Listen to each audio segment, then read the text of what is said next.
तवज्जो। आवाज क्यों ऐसा कर रहा है? क्यों आवाज में तकलीफ है?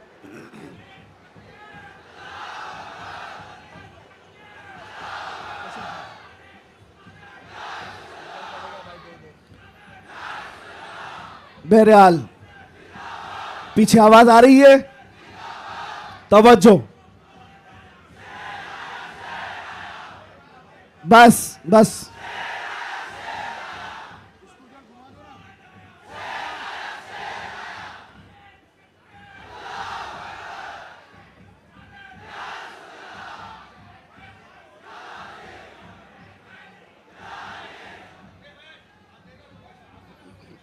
तवज्जो।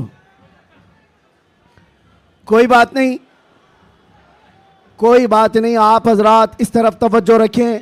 हमारा मकसद हो गया है, महफिल में जो इतनी गर्मी आ गई, यही हमारा मकसद है। हाँ भाई, सब लोग नौजवानों के अंदर जो जज्बात मेरे मुस्तफ़ा के नाम से हैं, हम इसी की जिंदगी देखना चाहते हैं।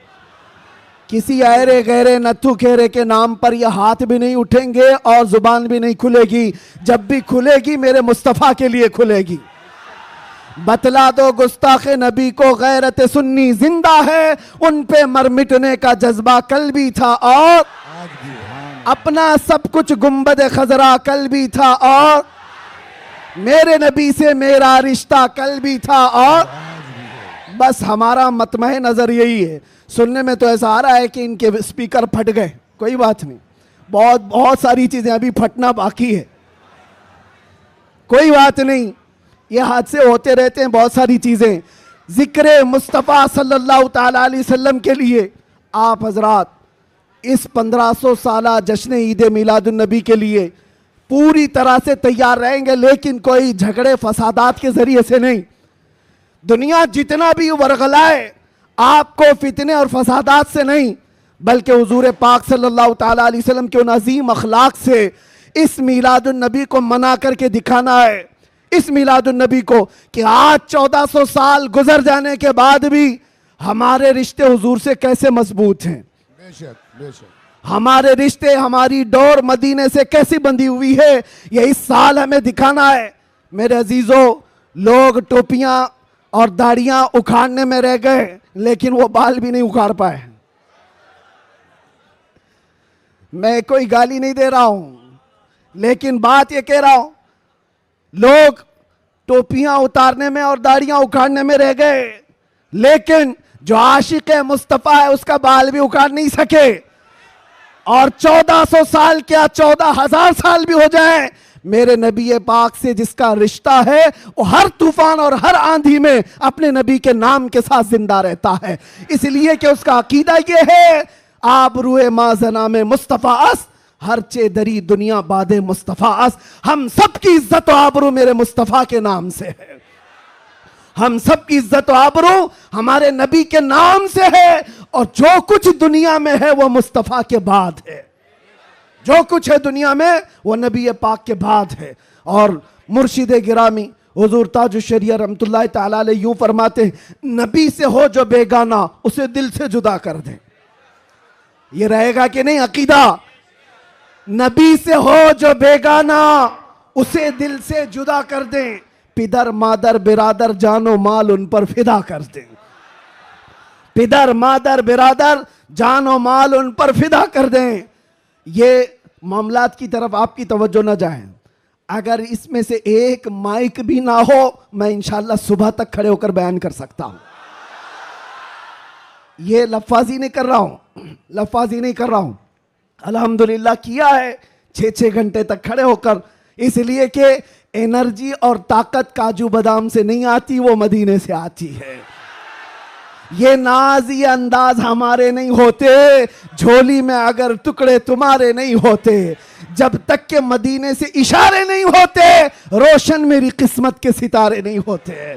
और आप सबको एक मैसेज दे जा रहा हूं, हमारी इज्जत, हमारी ये अहमियत लोग आज पलकों पर बिठाकर चलते हैं और देखने के लिए उमड़ पड़ते हैं। तो इसलिए नहीं कि मैं बहुत बड़े किसी नेता से ताल्लुक रखता हूं या किसी पार्टी का सरकर्दा अहम रुकन हो, नहीं, बल्कि आपको भी वो मैसेज देता हूं, बेदाम ही बिक जाइए बाजार नबी में, बेदाम ही बिक जाइए बाजार नबी में। अरे इस शान के सौदे में खसारे नहीं होते, इस शान के सौदे में खसारे नहीं होते। या रसूल अल्लाह, जब तक बिके न थे तो कोई पूछता न था, तुमने खरीद कर हमें अनमोल कर दिया। हकीकत है या नहीं? जो बाजार मुस्तफा में बिक जाता है वो इतना अनमोल होता है, इतना अनमोल होता है कि चाहे उसके साथ जो कुछ भी किया जाए फिर उसका नाम मिटता नहीं है। 100 साल हो गए, आज भी हमारे मजमू में आला हजरत जिंदा है। और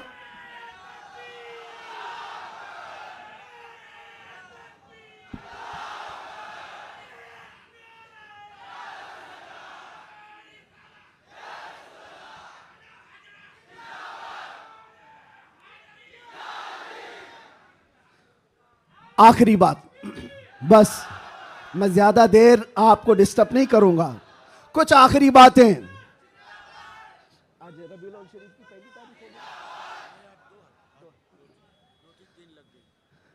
रबीउल अव्वल शरीफ की 2 तारीख हो गई, 12 रबीउल अव्वल को अभी कितने दिन बाकी है? 10 दिन बाकी है। और 10 दिन देखना आप, कितनी खुजली कितने लोगों को होती रहती है। जैसे जैसे ईद मिलादुन नबी करीब आ रही है, आप जा रहे होंगे मार्केट में, लाइट खरीद रहे होंगे और किसी और को चुर्ची लग रही होगी। आप झंडे खरीद करके ला रहे हैं और किसी के सीने में चुभन भी हो रही होगी। ये सारी चीजें 10 दिन तक तो होती रहेंगी।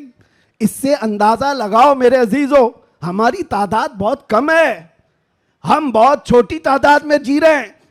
हमको वैसे भी माइनॉरिटी कहा जाता है, माइनॉरिटी की माइनॉरिटी भी है, अकलियत है, बहुत सारी चीजें सुन्नियों की तादाद को देख करके। लेकिन फिर मुझे ये समझ में नहीं आता कि हर जगह इसी तादाद के लिए सारी चीजें बंदिशें क्यों होती हैं, सारी पाबंदियां बंदिशें। तुम इतने बजे निकलोगे, तुम इतने बजे बैठोगे, तुम इतनी बजे तुम ये झंडा उठाओगे, इतने फिट का, इतने फिट का, ये सारी चीजें ठीक है, लॉ एंड ऑर्डर मेंटेन होना भी चाहिए। लेकिन दूसरी तरफ दुनिया जो तुम्हारे चेहरों से तुम्हें दुनिया को डराती है, खास तौर पर मीडिया ये चेहरे दिखा दिखा करके दूसरों को डराते रहते, ये देखो ये ऐसे लोग हैं, वैसे लोग हैं।